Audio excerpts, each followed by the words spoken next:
Hi, this is the Black Mormon Reader. I'm still wading through Mosiah. At this point in the narrative, Lamhi and his people are in the land of Zarahemla with King Mosiah.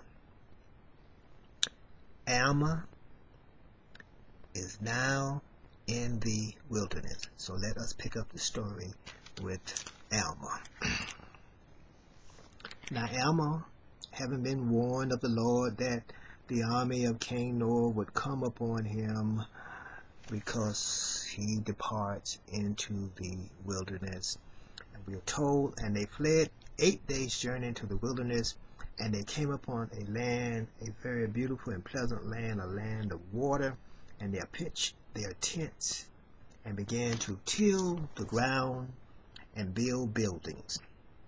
They were industrious, they labored exceedingly. So these people were in this land, 450 people with Alma. So now they start building in this new land. And the people were desirous that Alma should be their king, for he was beloved of the people.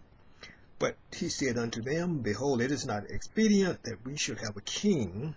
For thus saith the Lord, Ye shall not esteem one flesh above the other, or one man shall not think himself above the other. Therefore I say unto you, it is not expedient for you to have a king. Nevertheless, if it was possible that you should always have just men to be your kings, it would be well for you to have a king. But remember the iniquity of King Noah and his priests, and I myself was caught in a snare, and did many things which were abominable in the sight of the Lord. Nevertheless, after much tribulation, the Lord did hear my cries, answered my prayers, and hath made me an instrument in his hand, and bring so many of you to the knowledge of his truth. Nevertheless, in this I do not glory, for I am unworthy of glory myself.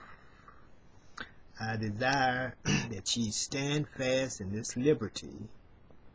Okay, yeah. I lost my place. And now, as ye have been delivered by the power of God out of these bonds, yea, even out of the hands of King Noah and his people, and also from the bonds of iniquity, I desire that you shall stand fast in this liberty wherewith have been made free, and that ye trust no man to be a king over you. So Alma is adamant about not being a king, nor about these people having a king over them.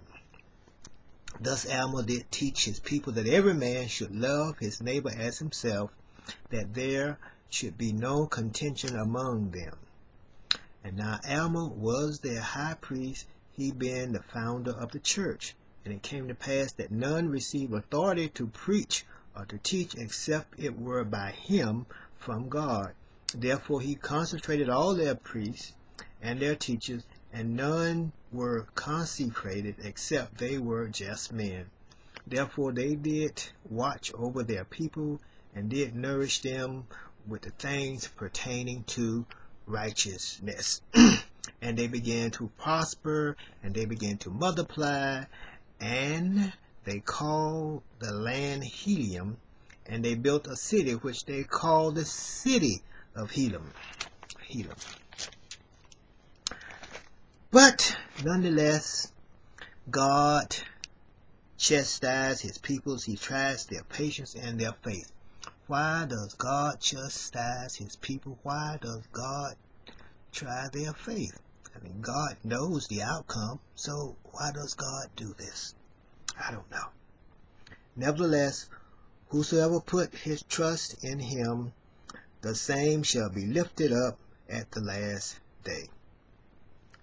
Okay, I will show unto you that ye were bought unto bondage, and none could deliver them but the Lord their God, even the God of Abraham, Isaac, and Jacob.